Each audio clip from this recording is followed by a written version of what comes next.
"Step out of the car, you stuck-up hood rat," Officer Derek Vance barked, his words slicing through the stillness of a late-afternoon suburb.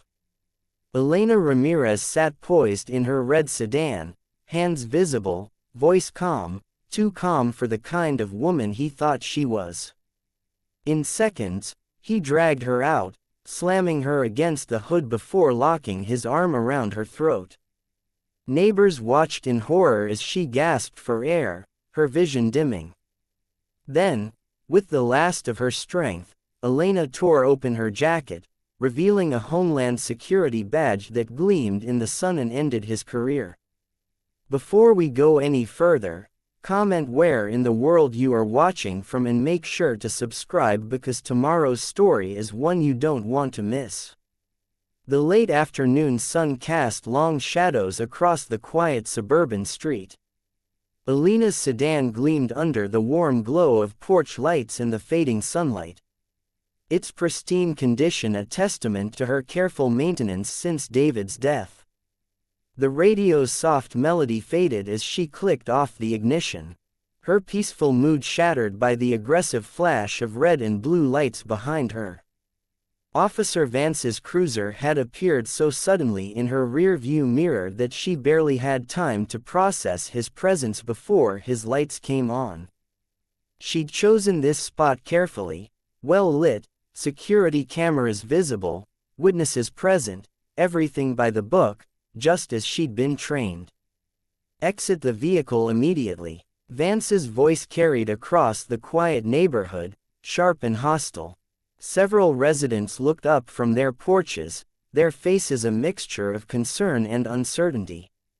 Elena kept her movements deliberate and clear. "I'm reaching for my license," she called out, her voice steady, despite the flutter of anxiety in her chest. Her hands moved slowly toward her purse on the passenger seat. The driver's side door yanked open with such force that it rocked the entire car. Vance's face appeared, flushed and contorted with barely contained anger. "This vehicle is reported stolen. Get out now." "There must be a mistake," Elena said, maintaining her composure. "This was my husband's car. It's registered in my name now." "Shut up." Vance grabbed her wrist, his fingers digging into her skin.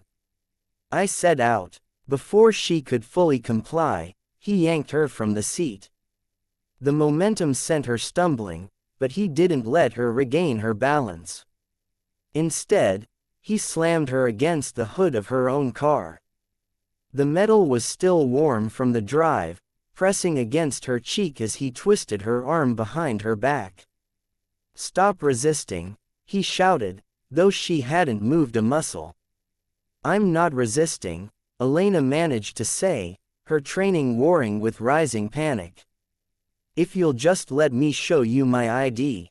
The pressure on her arm increased and then suddenly there was an arm around her throat. Vance's chokehold tightened, cutting off her air supply. Her free hand instinctively went to her throat, trying to create space to breathe. Across the street, Sofia Mendoza stood frozen on the sidewalk, her phone raised and recording. She'd been about to start her evening shift driving ride-share when she'd witnessed Vance's cruiser tear into the quiet street. Now her hands shook as she captured the horrifying scene unfolding before her. Torn between the need to document and the urge to help, black spots danced at the edges of Elena's vision. The world began to tilt and spin as her oxygen-starved brain struggled to function.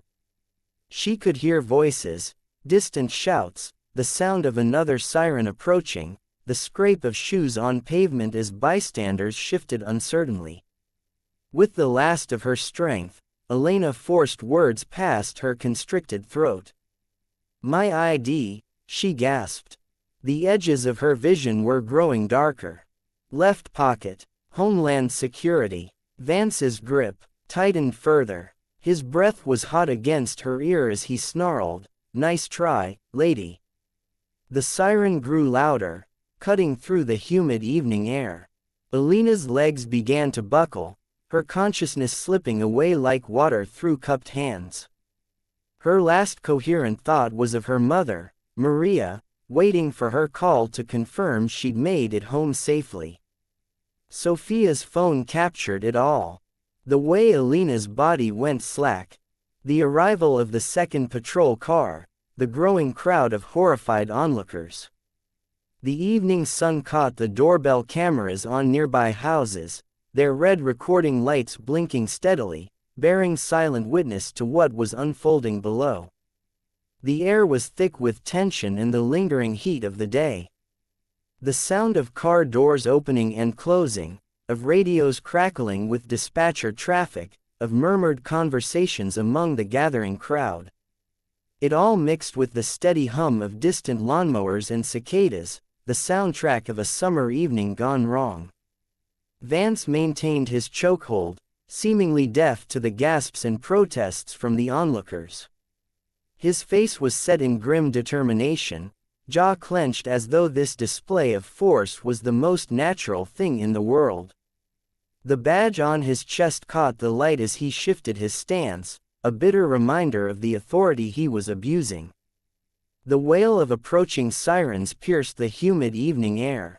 Tires screeched against asphalt as another patrol car pulled into the neighborhood street, its red and blue lights painting the scene in harsh alternating colors. Officer Ryan Keller jumped out, his rookie eagerness falling away as he took in the situation before him. His eyes widened at the sight of Vance, maintaining a chokehold on a clearly unconscious woman. "What are you doing?" Keller shouted, his hand instinctively moving to his body cam to ensure it was recording. "Let her go." Vance barely glanced at his fellow officer. "Stolen vehicle suspect," he grunted, maintaining his grip. "She's resisting. She's not moving." Keller's voice cracked with disbelief. The growing crowd of onlookers pressed closer, phones raised like accusatory fingers. Sophia Mendoza had moved to a better vantage point, her hands steady now as she continued filming. The pressure on Alina's throat suddenly lessened as Vance adjusted his stance. The slight release was enough. Her eyes fluttered open, consciousness rushing back in a painful wave. Years of training kicked in. With her free arm, she seized the moment, jerking her jacket open. The gold badge clipped to her belt caught the soft glow of the porch lights, its federal seal unmistakable. Keller's breath caught in his throat. As a rookie, he'd studied federal credentials extensively during academy training. The Homeland Security Investigations badge was distinctive, impossible to miss, impossible to fake. His body cam whirred softly, capturing everything. "No way," he whispered, then louder. "Vance, that's she. Let her go now." The change in Vance's expression was immediate. The arrogant certainty drained from his face, replaced by dawning horror. His grip loosened further, but his arms seemed frozen in place. "That's fake," he muttered, but his voice trembled with uncertainty. "Has to be fake." Keller was already at his radio. "Dispatch, Unit 247. We need a supervisor at Maplewood Drive now. We've got a situation involving a federal agent." Alina's legs were shaking, but she remained upright through sheer force of will. Her throat burned with each breath, and she could feel the bruises forming where Vance's arm had crushed her windpipe. The crowd's murmuring grew louder, punctuated by the clicks of camera phones. The radio crackled. A sergeant's voice cut through the static. "All units, stand down immediately. Release the subject. I repeat, release and stand down." Vance's arms finally fell away. Elena stumbled forward, catching herself against her car. Her fingers found her throat, gently probing the tender flesh as she fought to control her breathing. The rage building inside her was cold and precise, a federal agent's fury, not a victim's fear. With deliberate movements, she reached into her jacket pocket and retrieved her credentials wallet. The leather slapped against the hood as she dropped it, the sound sharp in the tense silence. She opened it with one hand, displaying her official SHE identification card alongside her badge. "Officer Vance," she said, her voice raspy but clear. "You just assaulted a federal officer during the course of her duties." She turned to face him fully, noting how he seemed to shrink under her gaze. "I trust your body cam captured the entire incident." Vance's face had gone chalk white. His eyes darted to Keller's still recording camera, then to the phones in the crowd, and finally to the suburban neighbor's security cameras. The weight of all that electronic evidence seemed to physically press down on his shoulders. "I'm finished," he whispered, more to himself than anyone else. "Oh, God, I'm finished." The screech of more tires announced the arrival of both paramedics and a supervisor's vehicle. The emergency lights created a dizzying light show that reflected off the windows of Alina's sedan. The supposedly stolen car that had started this whole nightmare. Elena allowed herself to sit on the curb, her professional mask slipping just enough to show her exhaustion. The paramedics approached cautiously, their equipment ready. Behind them, she could see Vance being led aside by a sergeant, his shoulders slumped in defeat. Camera flashes popped like summer lightning as more people gathered. Phones pinged with notifications as the first videos began uploading to social media. Sofia Mendoza, still filming, had tears running down her face, but her hand remained steady. Officer Keller stood awkwardly nearby, his body cam still faithfully recording. His face showed the struggle of a young officer witnessing the ugly reality of power abused.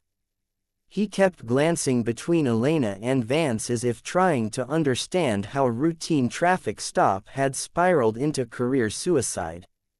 The paramedics began their examination, their voices professional and soothing as they checked Elena's vital signs. The bruises on her throat were darkening rapidly, forming a damning collar of evidence. One of them carefully photographed her injuries, standard procedure for an assault case. More police vehicles arrived, creating a barricade of flashing lights that held back the growing crowd. Neighbors had stepped out from their homes, gathering on porches and sidewalks. Their phones raised to record the scene. Porch lights blinked on up and down the street, painting the chaos in warm, uneven light. An elderly man stood at the edge of his driveway, torn between concern and disbelief, at the spectacle unfolding in his quiet neighborhood.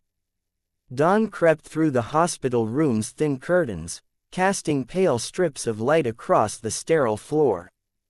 Elena sat propped up in bed, her throat wrapped in bandages, while monitors beeped a steady rhythm beside her. Her mother, Maria's warm hand, squeezed hers, offering silent comfort as they both watched the morning news. Shocking footage emerged last night.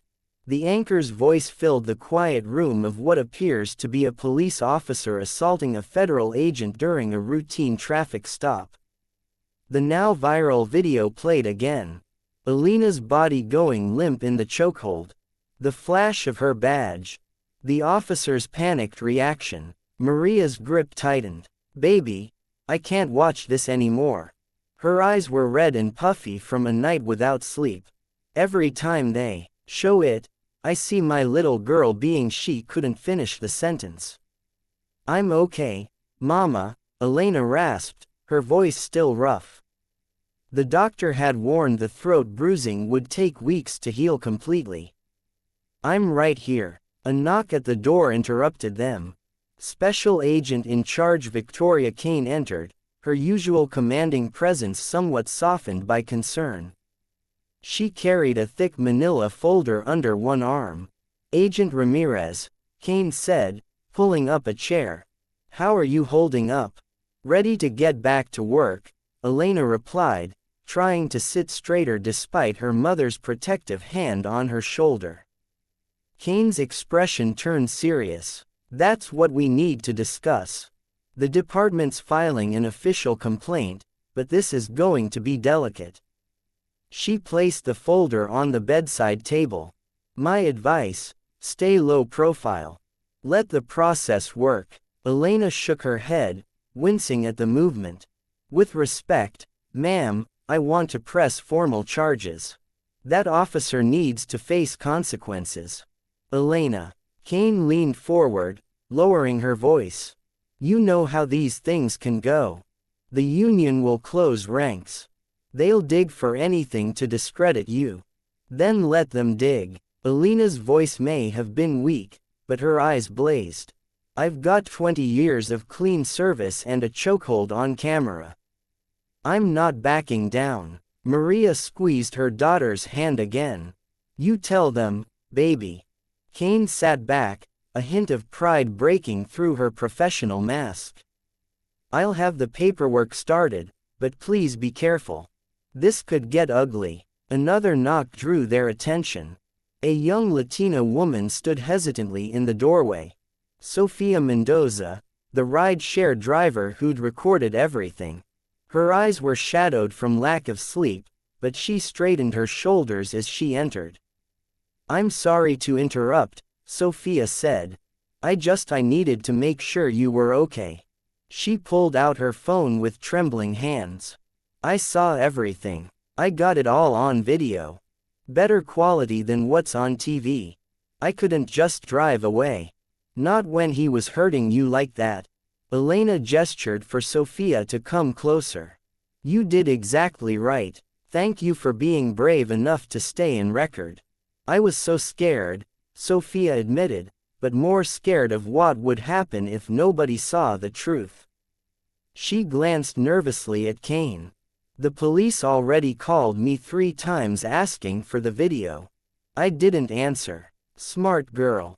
Kane nodded. We'll need to get your statement properly documented, and we can arrange protection if you feel unsafe.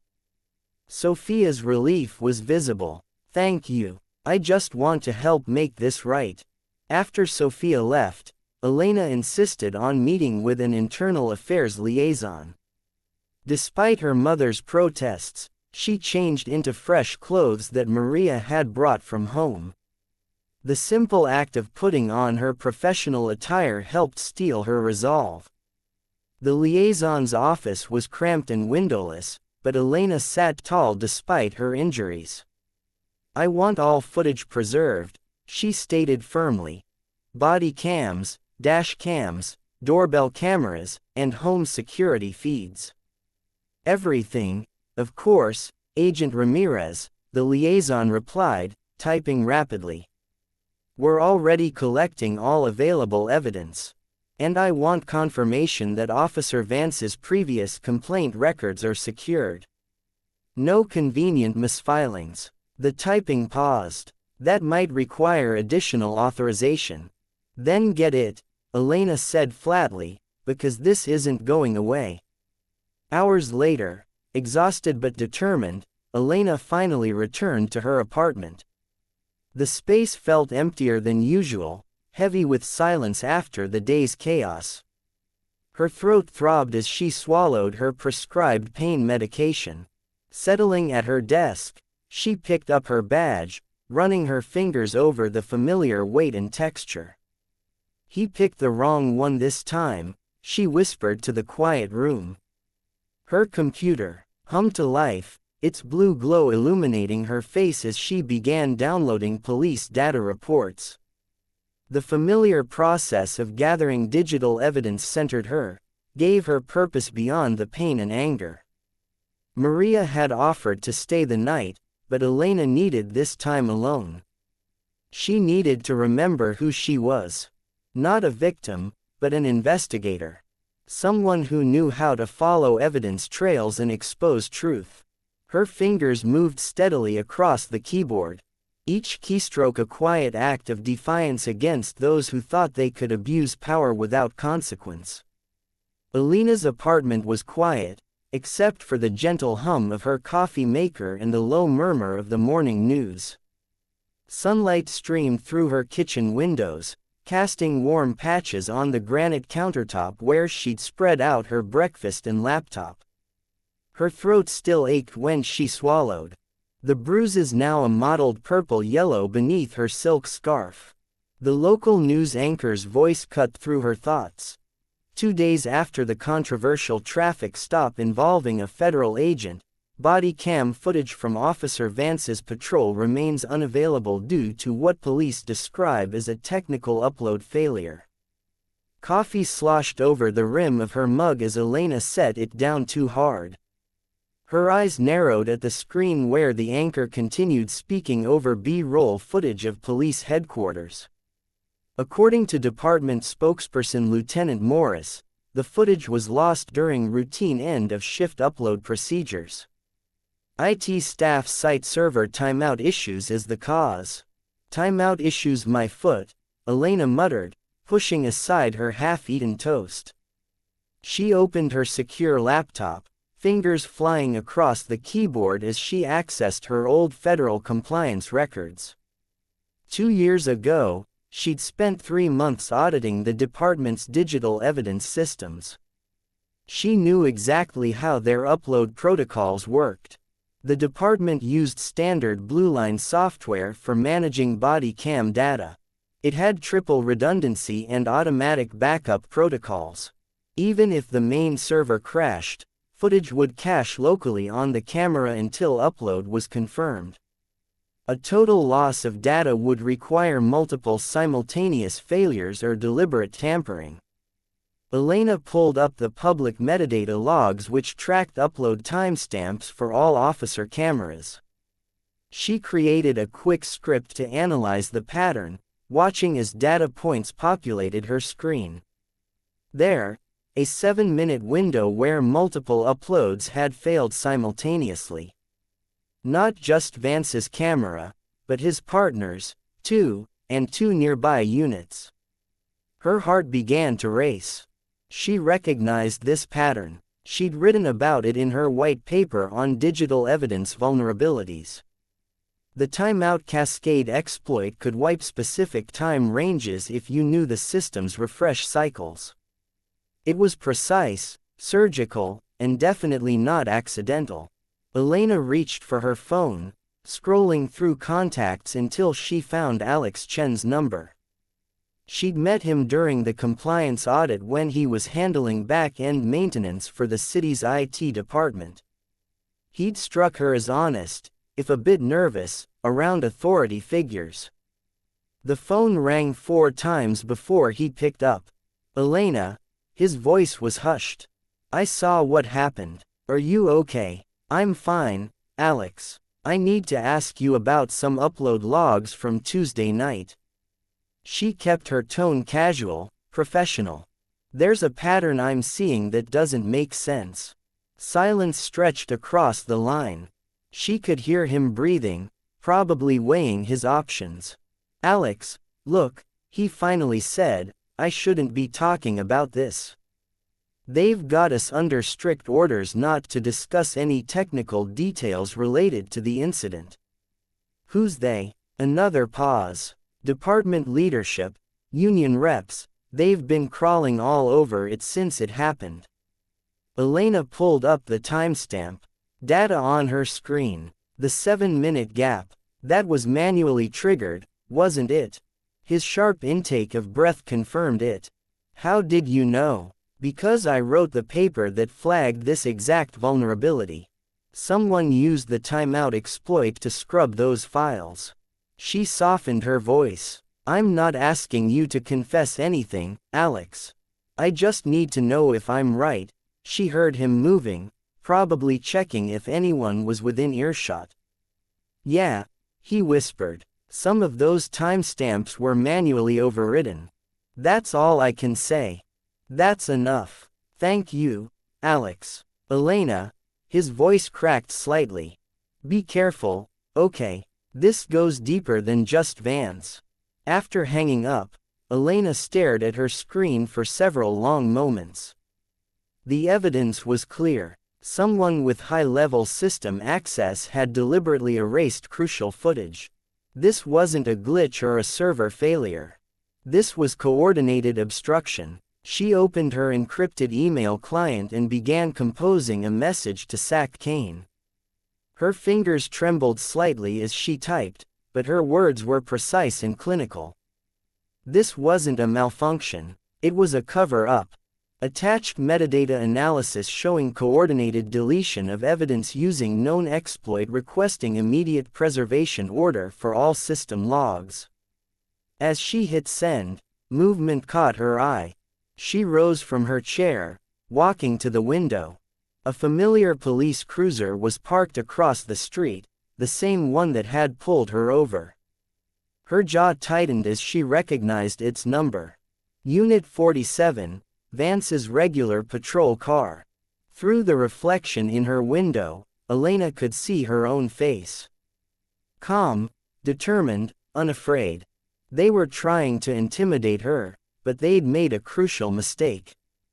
They'd left a digital trail, and following digital trails was exactly what she did best. The bruises on her throat might fade, but evidence properly preserved could last forever. The evening news had barely ended when Channel 8's A Riverbend Tonight logo flashed across Elena's TV screen. She sat on her mother's floral print couch. Maria beside her, both women tense as host Jim Barrett introduced his guest, Sergeant Carla Voss, the police union representative. Voss wore her dress blues, badges gleaming under the studio lights. Her salt and pepper hair was pulled back in a severe bun. Her expression practiced concern. "Let's be clear, Jim," she said, leaning forward. "What we had here was a potentially dangerous situation. An incooperative driver claiming federal authority with no way to verify it immediately." Maria's hand found Elena's squeezing tight. "Lord, give me strength," she muttered.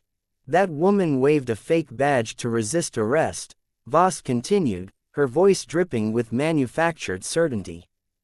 "Officers followed procedure to protect themselves and the public.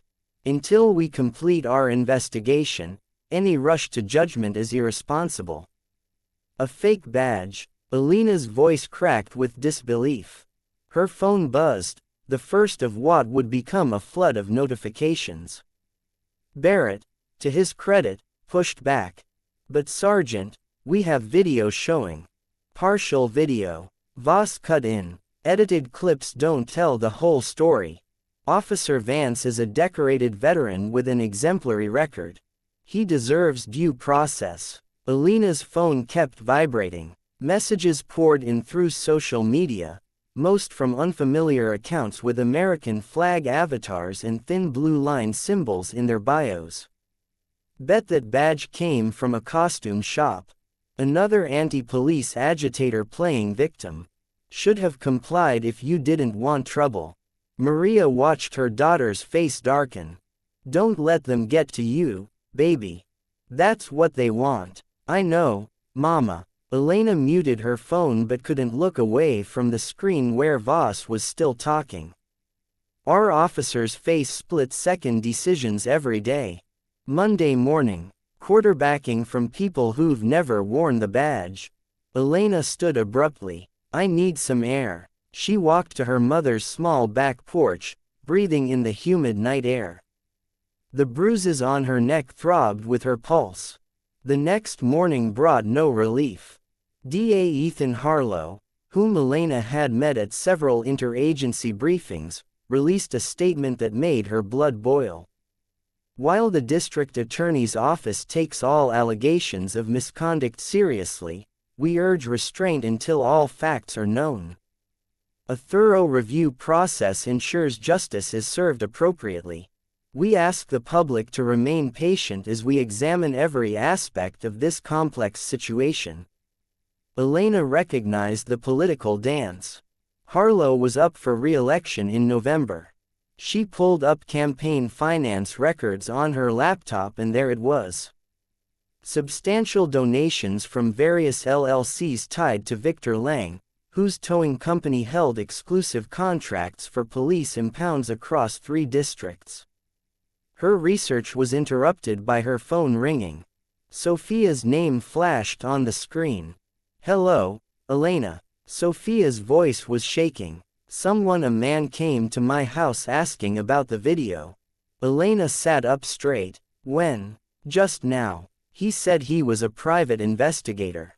Sophia's words tumbled out between sobs. "He knew where I lived, what kind of car I drive. He said it would be better for everyone if I reconsidered what I saw." "Are you somewhere safe?" "I'm at my sister's." Sophia took a shuddering breath. "I'm scared. Maybe I should just delete the video." "No," Elena said firmly. "Listen to me carefully. You did nothing wrong. That video is evidence, and I'm not going to let anything happen to you." She paused, choosing her next words carefully. "I want you to text me your sister's address. I'm going to make some calls, get a protective detail assigned. Then we're going to meet somewhere secure and talk about the best way to preserve that footage. You promise they can't hurt me?" "I promise. You're under federal protection now." Elena's voice softened. "You were brave enough to record what happened. Let me be brave enough to protect you." After calming Sophia and making the necessary calls, Elena stood before her bathroom mirror. The bruises were fading, but the anger in her eyes burned brighter than ever. She touched her reflection, remembering how many times she'd seen that same fear in Sophia's voice in her mother's generation, in countless faces who'd learned to swallow injustice because fighting back seemed impossible. "They want a war," she whispered to her reflection. "They'll get one." At her desk, she opened a hidden folder on her encrypted drive labeled Evidence Chain. Inside were subfolders already organized.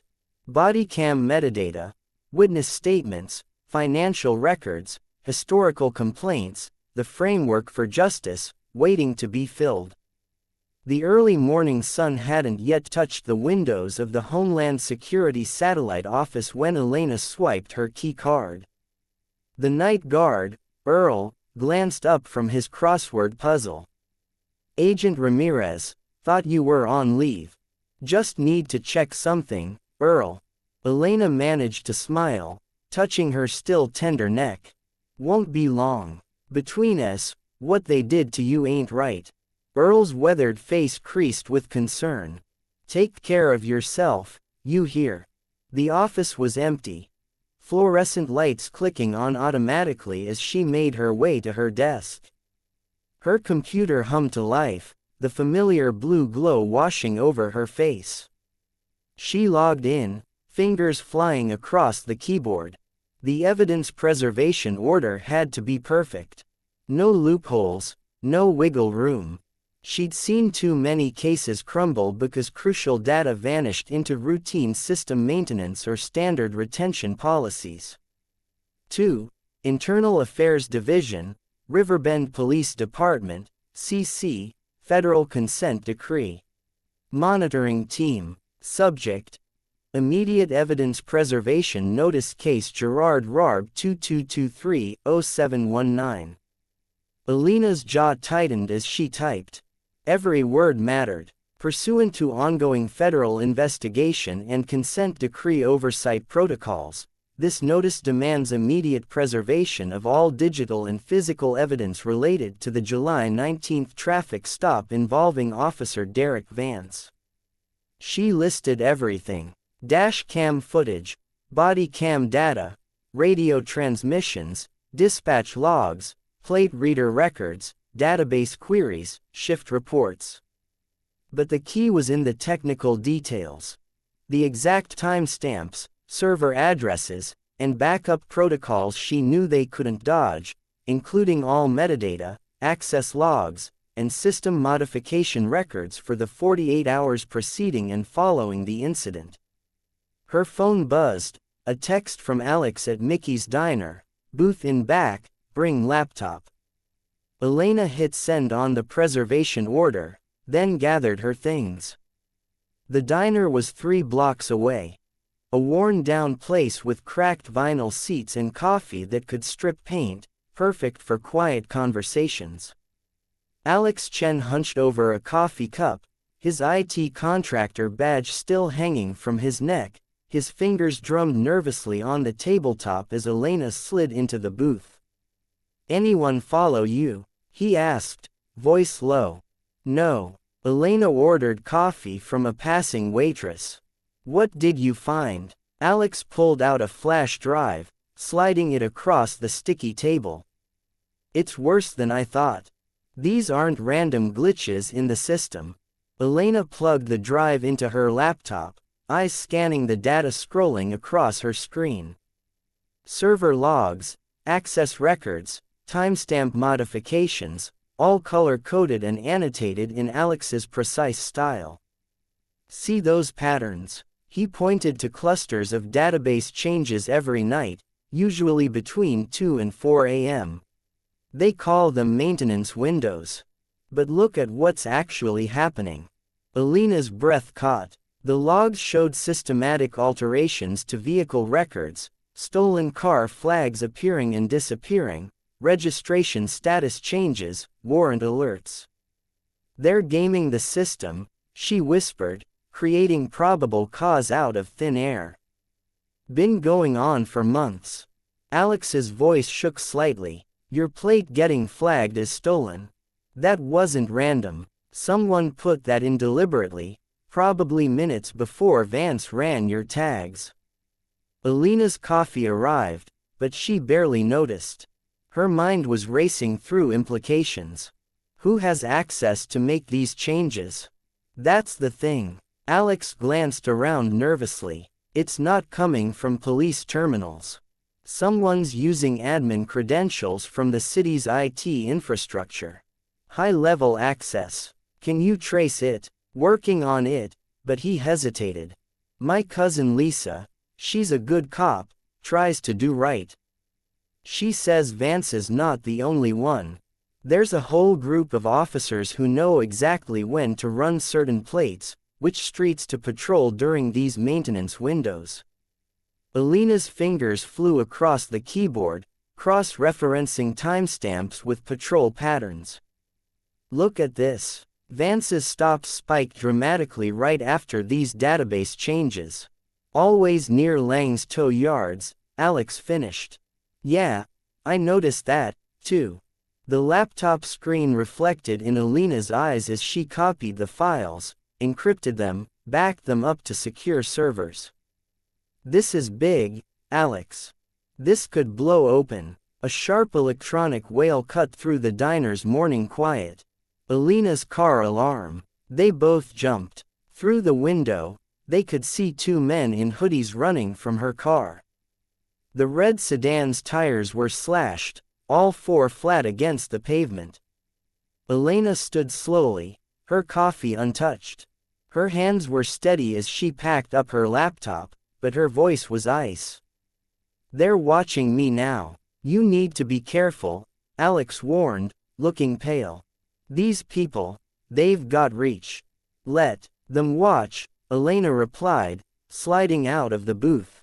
She stared through the window at her crippled car, at the morning sun glinting off broken glass in the parking lot. Her neck throbbed where Vance's arm had choked her, but her voice was still. "They're watching me now. Good. Let them see exactly what justice looks like coming for them." The diner's bell jingled as she pushed through the door, phone already out to call for a tow. "Not Lang's company," she noted grimly. "Never Lang's." Evening settled over Maria Ramirez's modest brick home like a warm blanket. The porch light cast a gentle glow as Reverend Elias Grant climbed the familiar steps, a covered pot of soup warming his weathered hands. His Vietnam veteran's pin caught the light as he rang the doorbell. Maria opened the door, her face brightening. "Reverend Grant, always a blessing." "Miss Maria," he nodded, entering the house. "Brought my mama's recipe. Good for healing, better for the soul." In the living room, Elena sat surrounded by papers spread across the coffee table. Her neck still showed faint bruising, but her eyes were sharp and focused.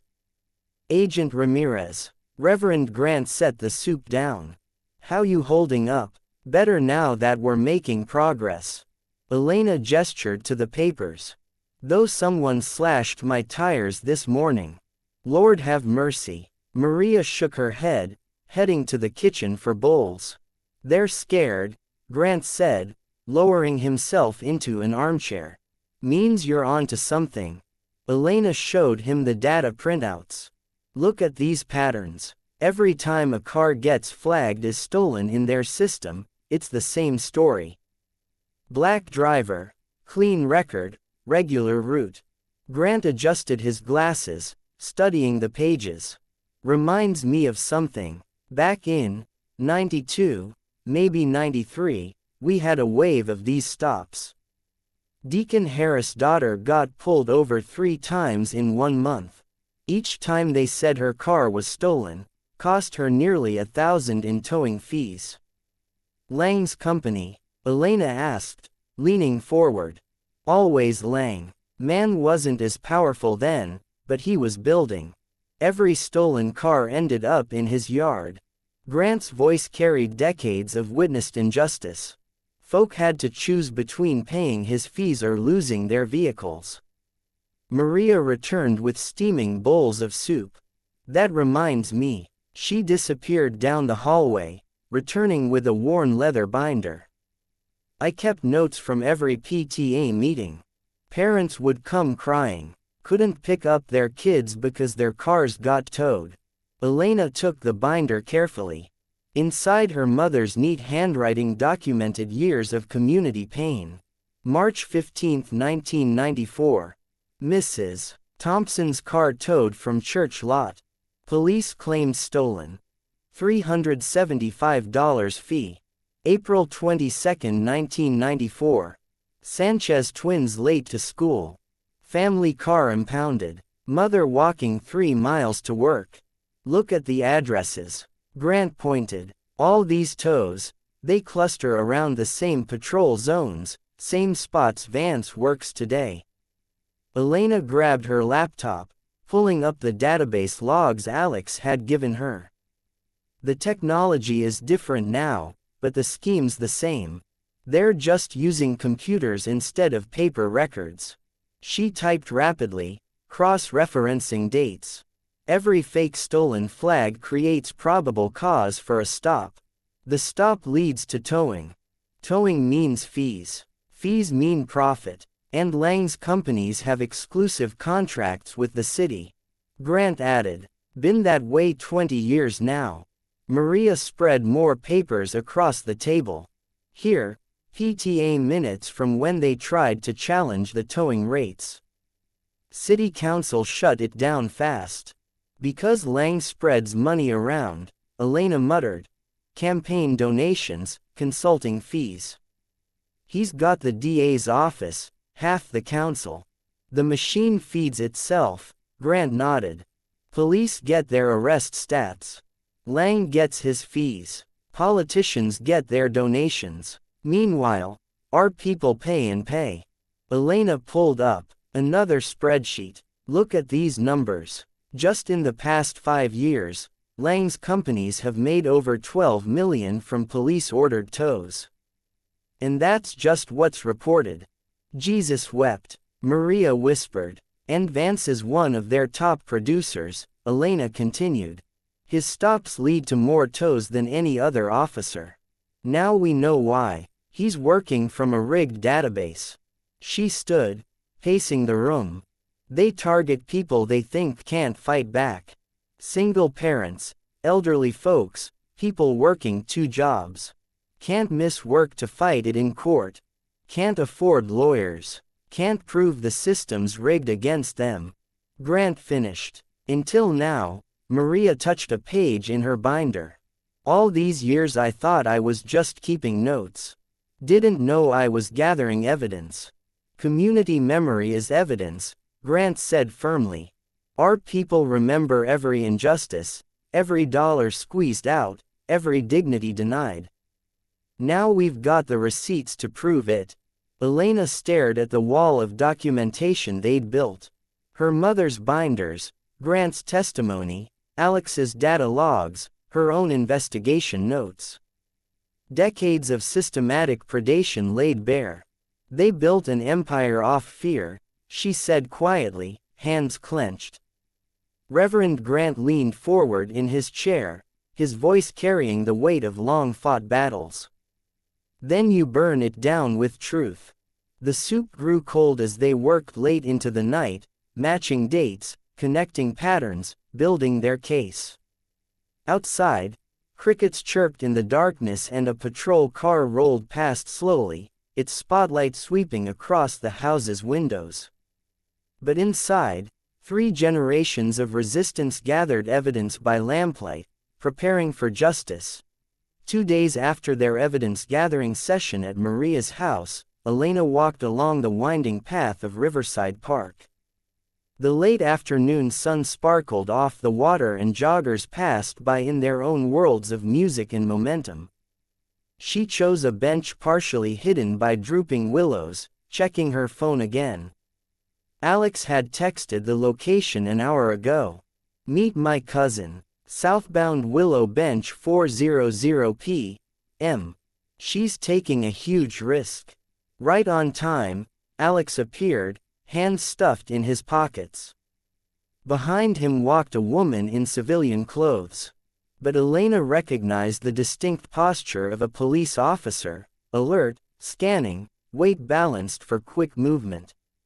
Officer Lisa Chen looked nothing like her cousin. Where Alex was soft-spoken and slouched, Lisa carried herself with rigid control, though her eyes darted nervously. Agent Ramirez, Alex said quietly. This is Lisa. Lisa didn't offer her hand. Smart. No physical contact meant deniability. Let's make this quick, she said, voice barely above a whisper. I shouldn't be here. They sat, maintaining casual poses like any group of friends catching up. Lisa kept her head turned slightly away from the main path. Alex says, you found something in the system.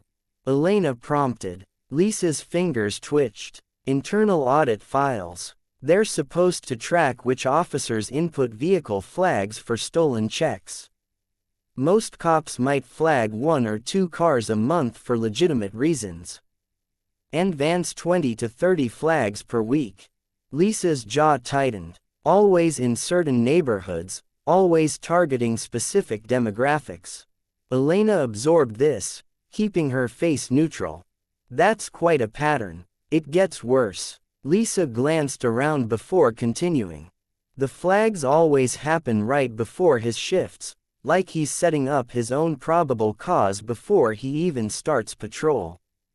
You have proof. Lisa nodded at Alex, who pulled a small flash drive from his pocket.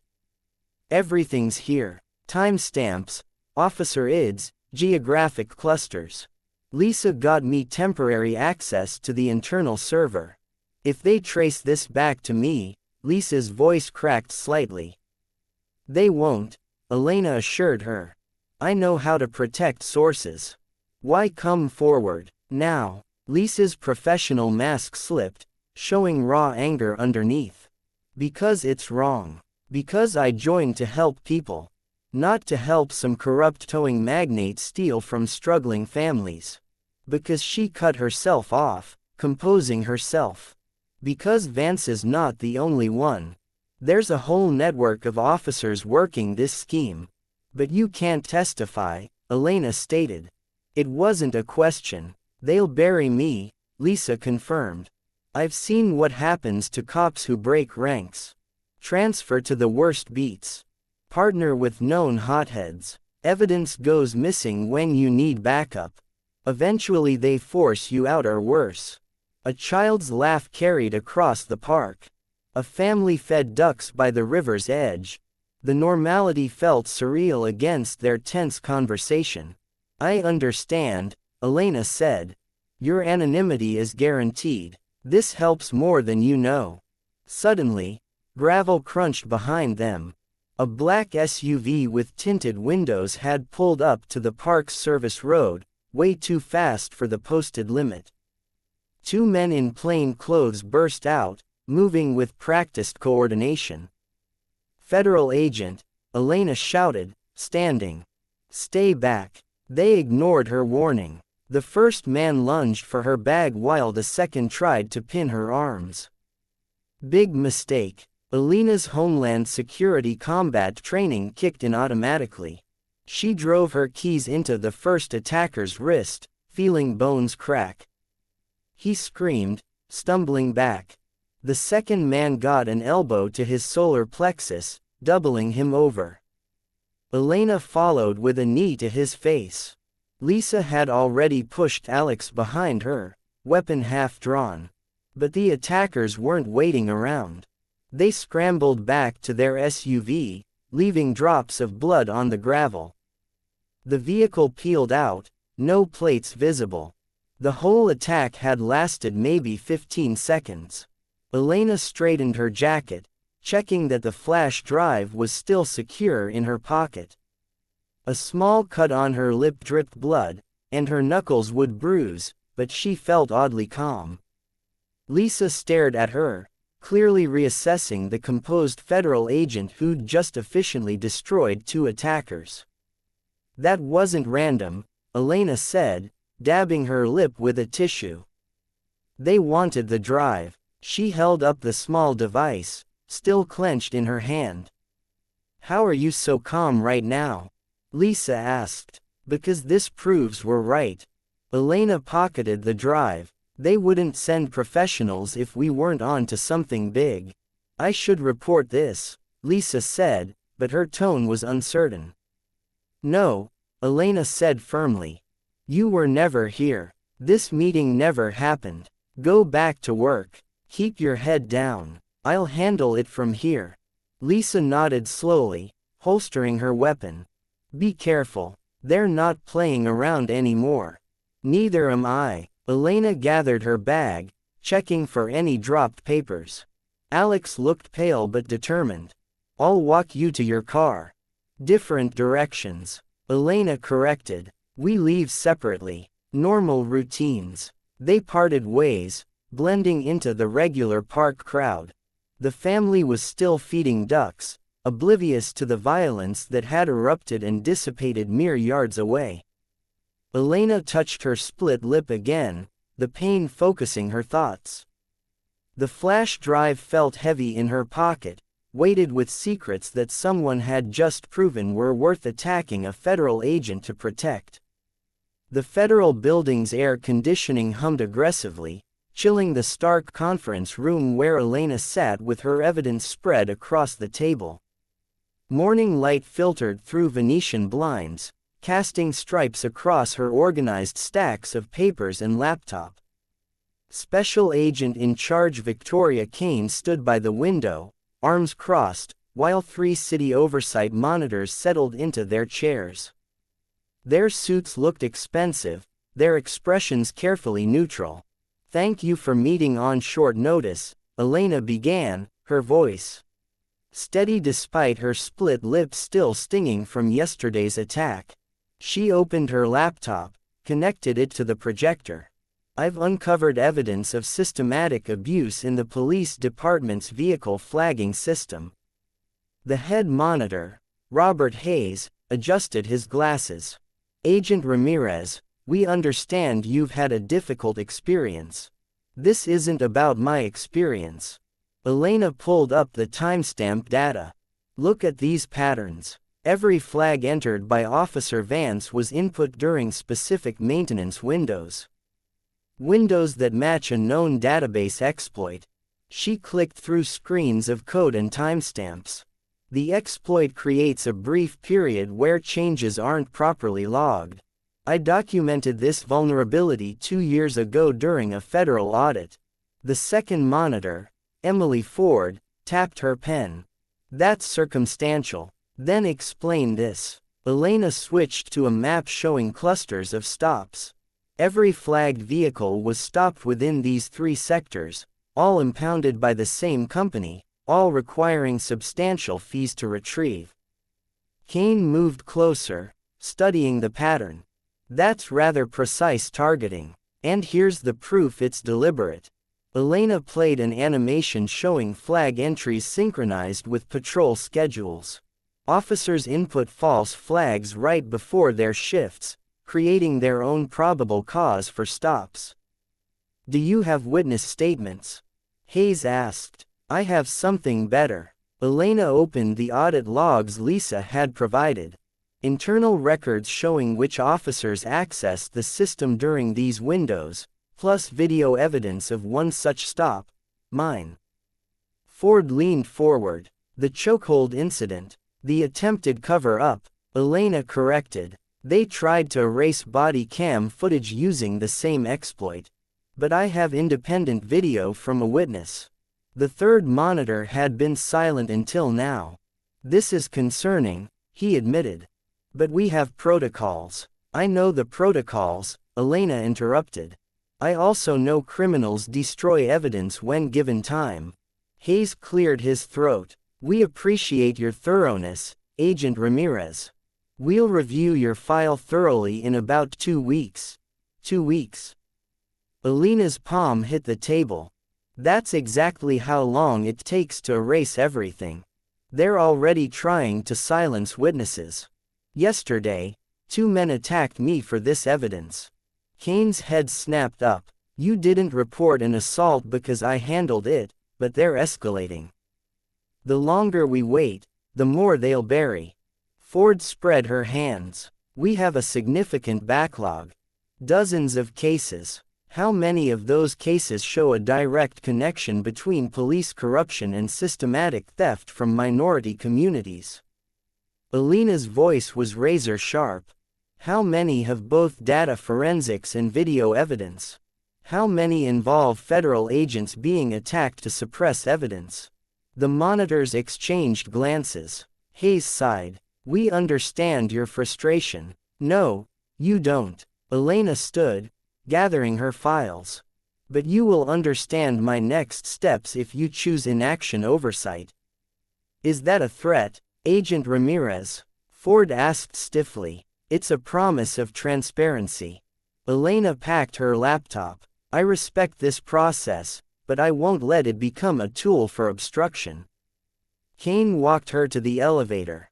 "They're not wrong about procedures," she said quietly. "Procedures protect systems, not people." Elena checked her phone. 3 missed calls from Sophia. "Right now, people need protecting."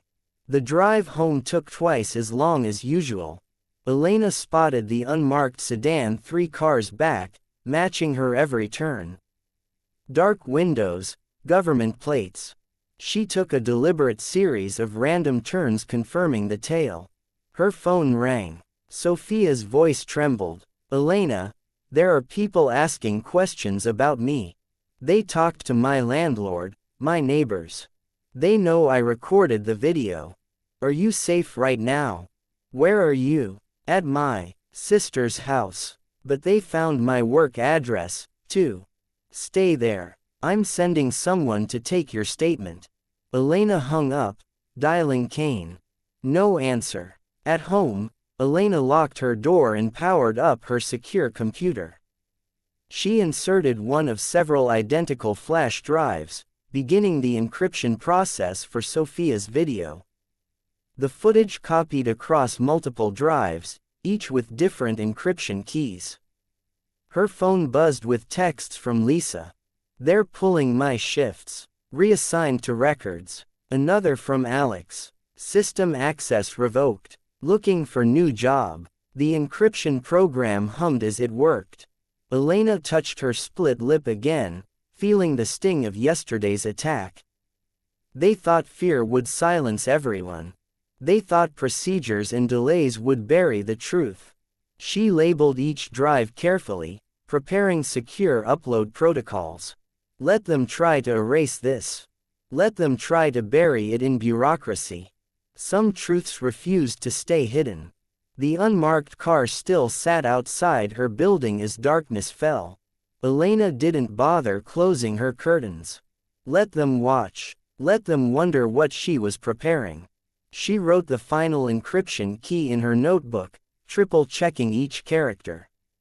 They thought fear always won. Time to show them what exposure could do. Night settled over Riverbend City as Elena sat at her kitchen table, the glow of her laptop screen reflecting off her glasses. 3 email drafts waited, each addressed to a different journalist known for investigative integrity. She had vetted them carefully. No connections to local power players, no history of backing down under pressure.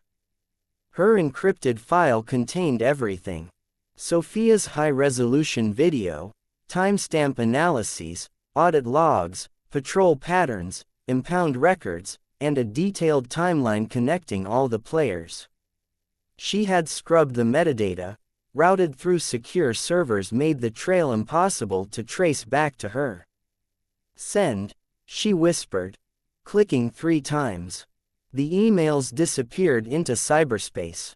No going back now. Her phone buzzed. Maria, come over for breakfast tomorrow. Wouldn't miss it. Mama sleep came fitfully. Elena woke before dawn, driving carefully to her mother's house.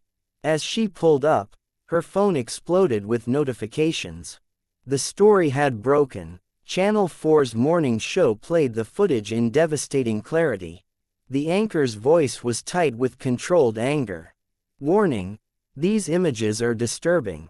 Recently obtained video shows the moment Homeland Security agent Elena Ramirez was placed in a chokehold by Officer Derek Vance during what was supposedly a routine traffic stop. The screen split. On one side, Elena gasping for air as Vance crushed her throat. On the other, her badge clearly visible as backup arrived. The contrast was shocking. Inside, Maria already had coffee brewing. They watched together as social media erupted. Justice for Elena trended. Protesters began gathering outside the police precinct, their signs demanding accountability. Channel 7 cut to Carla Voss outside police headquarters. Her usual composure had cracked. This is a coordinated attack on law enforcement. That video is selectively edited. The anchor interrupted. Sergeant Voss, we have the complete footage. Are you suggesting the federal badge agent Ramirez displayed was somehow edited into the video? Voss's face reddened. No comment at this time. Maria squeezed Elena's hand as they watched DA Ethan Harlow literally run from reporters outside the courthouse. No statement today, he called over his shoulder, diving into his car. By noon, City Councilman Javier Torres had called an emergency press conference. In light of this disturbing evidence, I am demanding an immediate public oversight hearing. The people deserve answers about this apparent pattern of abuse. Elena's phone rang. Kane, the oversight monitors just expedited your case. Funny how sunshine changes priorities. Sunlight is the best disinfectant. Elena replied. Be careful, Kane warned. They're cornered now. That makes them dangerous. Throughout the day, more details emerged. Other victims of similar stolen car stops came forward. Victor Lang's impound empire faced fresh scrutiny. Officer Lisa Chen gave an anonymous interview about quota pressures. The wall of silence began to crack. Reverend Grant called to say his church would host a community meeting that weekend. People need to tell their stories, he said. Your courage opened the door. By evening, Elena was exhausted but hopeful. She helped Maria prepare a simple dinner of pot roast and vegetables, comfort food from her childhood. They ate quietly, the TV muted, but still showing protest footage. Your father would be so proud, Maria said softly, reaching across the table. He always said, the truth needs warriors. Elena nodded, throat tight. Her father had been a civil rights attorney fighting these same battles decades ago. It's not over yet. No, Maria agreed. But for the first time in years, I feel like maybe, just maybe, something will change. They cleaned up together, mother and daughter moving in comfortable sync. Through the window, Stars pierced the city's haze. For the first time since the attack, Elena's shoulders relaxed slightly. The familiar weight of her badge rested against her hip. Not a shield to hide behind, but a tool for justice. She had transformed her pain into purpose, her anger into action. The system designed to protect corruption now faced the harsh light of truth. Outside, a car engine idled in the darkness. But tonight, Elena refused to let fear steal this moment of peace. She helped her mother package leftovers, their quiet conversation a balm against the chaos they knew was coming. This was what hope felt like. Fragile but fierce, like the first breath after being underwater too long. Whatever tomorrow brought tonight, they had forced the machine to blink. Tonight, truth was breathing. Morning sunlight glinted off the precinct's windows as Elena pulled into the visitor parking lot. News vans lined the street, their satellite dishes reaching skyward like metal trees. She spotted Kane waiting by the front steps, arms crossed, face tight with concern. Reporters swarmed before Elena could even close her car door. Microphones thrust toward her face as questions pelted like hail. Agent Ramirez, any response to the union's allegations? What evidence do you have of systemic abuse? Is this a federal investigation now? Elena kept her face neutral, years of training kicking in. No comment at this time. She moved steadily through the crowd, Kane falling in beside her. The precinct lobby's air conditioning hit her like a wall. Officers watched from behind the front desk, their expressions unreadable. Kane guided her toward a conference room, but a commotion from the TV mounted on the wall stopped them cold. DA Ethan Harlow stood at a podium outside the courthouse, his carefully styled hair catching the morning light. His voice filled the lobby. After reviewing evidence brought to my attention, I am announcing that Elena Ramirez is under active investigation for impersonating authority and obstructing justice during a lawful traffic stop. The room spun. Elena grabbed the wall for support. As Harlow continued, we have reason to believe Agent Ramirez may have used fraudulent credentials to interfere with legitimate police work. This office takes such allegations very seriously. He's lying, Elena whispered. Kane's hand gripped her elbow. We need to move now. But before they could reach the conference room, the lobby doors burst open. 3 federal agents in dark suits strode in, badges out. Elena recognized the lead agent, Marcus Hayes from Internal Affairs. Agent Ramirez, Hayes said, his voice professionally blank. I need you to surrender your credentials and service weapon pending investigation. The room went silent. Every eye watched as Elena slowly unclipped her badge case. Her fingers trembled slightly as she handed over the shield that had been part of her identity for over a decade. Her gun came next, the weight leaving her hip feeling unnaturally light. You are suspended with pay effective immediately. Hayes continued, please do not leave the jurisdiction without notification. Your email access and building credentials are temporarily deactivated. Kane started to protest, but Hayes cut her off. This comes from the top, sack Kane. I suggest you comply. Outside, reporters pressed against the glass, cameras flashing. Elena felt naked under their gaze, stripped of her authority in front of the very people who had attacked her. Her phone buzzed, a news alert.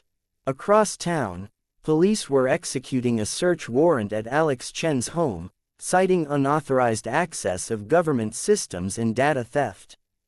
Photos showed them carrying out his computers and hard drives. Another message, Lisa Chen had been reassigned to midnight patrol in the industrial district, effective immediately.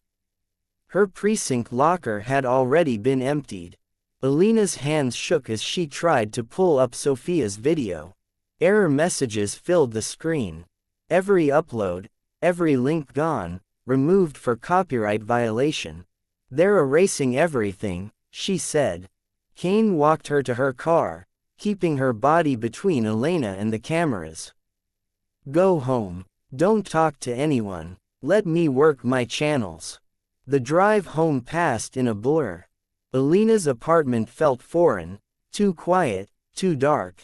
She stood in her home office, staring at the empty spot on her desk where her badge case usually sat. They think they won, she whispered to the silence. Her phone lit up with a message from Alex. They missed one copy. Elena sank into her chair, mind racing. In less than 12 hours, they had stripped away her authority, scattered her allies, and begun erasing the evidence. The machine wasn't just fighting back. It was trying to bury her completely. The raid on Alex's house would intimidate other whistleblowers. Lisa's reassignment sent a clear message to other officers thinking of speaking up. The video takedown showed their reach into tech companies. And Harlow, his false investigation gave them legal cover to discredit everything she might say next. A perfect operation executed with precision born from decades of practice. Her mother called twice, but Elena let it go to voicemail. She couldn't talk yet, couldn't process the shock of losing the badge she'd earned through years of sacrifice and dedication. Outside, a news helicopter circled, its searchlight sweeping the neighborhood. Online, trolls were already spreading Harlow's accusations, painting her as an anti-police activist who had faked federal credentials. The system she had served faithfully for years had turned on her with breathtaking efficiency. Every safeguard she thought she had, her badge, her reputation, her evidence had been stripped away in a matter of hours. Her phone buzzed again. Unknown number. She almost ignored it, but something made her look. The message was simple. Got your back. Stay strong. S. Sophia still fighting despite everything. Elena stared at her empty badge case, the light from her phone casting shadows on its worn leather. They had taken her shield, but they couldn't take her truth. She knew what she had seen, what she had endured, what the evidence proved. The machine thought it had won. But machines didn't understand the power of human dignity, of righteous anger, of unshakable truth. The church basement smelled of old hymnals and coffee. A single bulb cast yellow light over the folding table where Elena and her allies gathered, their shadows dancing on concrete walls. Outside, crickets chirped in the humid night air. Reverend Grant locked the door behind Lisa, the last to arrive. Nobody followed you. Lisa shook her head, took 3 different routes, made sure I was clean. Maria squeezed Elena's hand under the table. The loss of her daughter's badge weighed heavily on both of them. Sophia sat nervously checking her phone while Alex spread his surviving files across the scratched wooden surface. They got most of my hard drives, Alex said. But I kept backups on paper. Old school. He pulled manila folders from his backpack. Screenshots of every database edit printed and notarized last week. Elena nodded. Smart. They can't delete paper. Lisa added her own stack. Internal memos about towing quotas. Been collecting these for months. Her hands trembled slightly. If they find out I took these, they won't, Elena assured her. We protect our own. Maria opened her weathered leather bag, pulling out decades of PTA meeting minutes. Every parent who lost a car, every complaint about impound fees, names, dates, addresses, I kept it all. The group began sorting through the documents, creating a timeline on the basement wall with tape and string.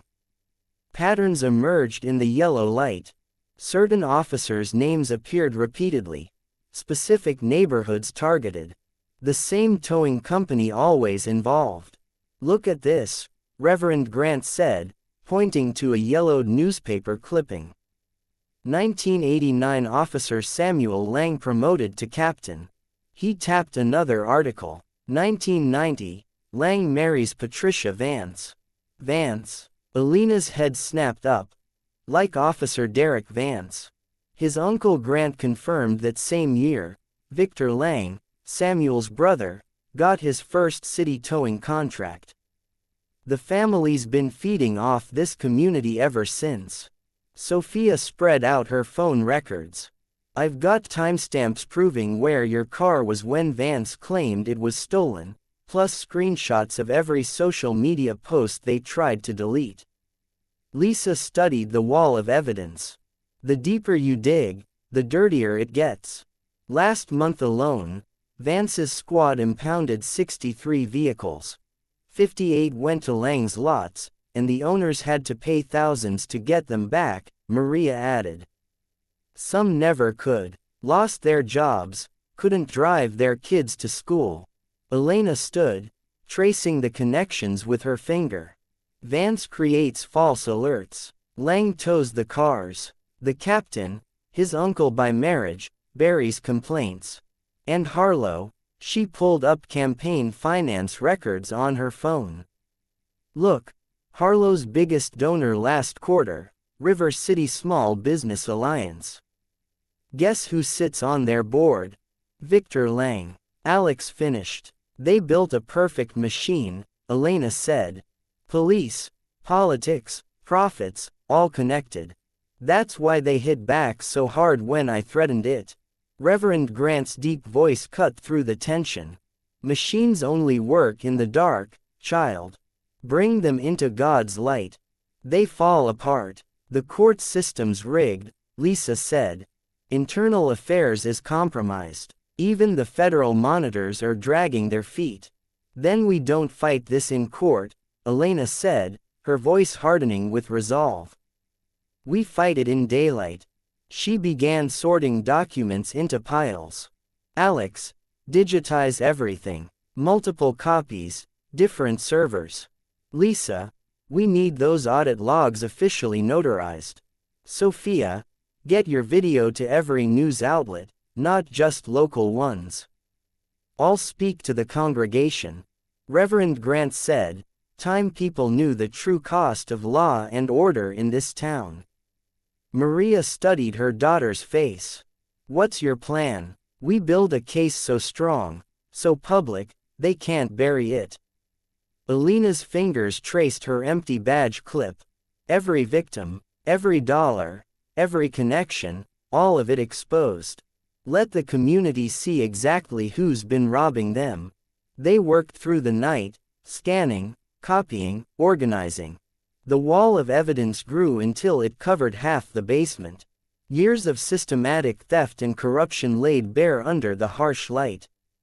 Lisa's police radio crackled occasionally, reminding them of the danger. But in that basement, surrounded by truth and allies, fear felt distant. Remember, Elena said as they prepared to leave, they expect us to fight this their way in courtrooms, through channels. That's how they control the narrative. But we're not playing their game anymore. Sophia finished, newfound steel in her voice. They packed evidence copies into separate cars, each taking different routes home. Elena was last to leave, standing with Reverend Grant in the empty basement. My daddy used to say, sunshine's the best disinfectant, Grant mused. And we're about to throw open all the windows, Elena replied. Above them, the church bell began to toll midnight, its deep resonance shaking dust from the rafters. 12 solemn rings echoed through the empty streets, marking the hour when secrets began their journey into light. Elena whispered, then we don't fight this in court. We fight it in daylight. The final bell tone faded into silence. Dawn painted Riverbend City in shades of orange and gold. Elena sat at her kitchen table, 3 laptops running simultaneously. Coffee grew cold beside her as her fingers flew across keyboards, encrypting files and preparing secure uploads. Time to light the match, she muttered, double-checking each recipient address. Her mouse hovered over the send button. One click would blast their evidence to the Washington Post, CNN, ProPublica, the DOJ Civil Rights Division, and every federal oversight monitor on record. Her phone buzzed. A text from Lisa. Shift change happening. Now's the time. Elena pressed send. Confirmation messages popped up one by one. She texted back, packages delivered. Your turn. Across town, Lisa Chen sat in her patrol car, parked along a quiet suburban street beneath the glow of a street lamp. Her hands trembled as she connected a thumb drive to her department laptop. The audit logs she'd secretly compiled over months began uploading to an anonymous whistleblower site. Each entry showed officer ID numbers, Vance's appearing again and again, manually inserting stolen vehicle flags into the database. Her phone lit up with a message from Alex. Got the logs. Starting stream in 10. In his apartment, surrounded by computer monitors, Alex Chen adjusted his webcam. He'd spent all night setting up a live demonstration that would show exactly how the database exploitation worked. His audience was already growing. Journalists, activists, and tech watchdogs had received private links. Good morning, he began, voice steadier than he felt. I'm a city IT contractor, and I'm about to show you how certain officers abused our system to target innocent citizens. His screen shared a sanitized version of the database interface. Watch officer ID number 4487. That's Derek Vance. Input false stolen vehicle flags. Notice the timestamp patterns. Notice how they cluster around specific neighborhoods across social media. His stream began to spread. Tech reporters live tweeted his revelations. Data journalists started building visualization graphs of the patterns. Meanwhile, Sophia sat in Reverend Grant's office, uploading her original full-resolution video to secure cloud storage. The footage was crystal clear, far better than the compressed versions that had circulated online. Every detail of Vance's assault on Elena was visible in sharp HD. Lord, give me strength, she whispered, sharing access with trusted reporters. By mid-morning, the story exploded. National news networks picked up the feeds. Local talk radio hosts who defended Vance went silent as their phone lines jammed with angry callers. Social media lit up with graphs showing years of predatory patterns. Elena's phone rang. Kane's number. I hope you know what you're doing, her boss said without preamble. Just letting the truth breathe, Elena replied.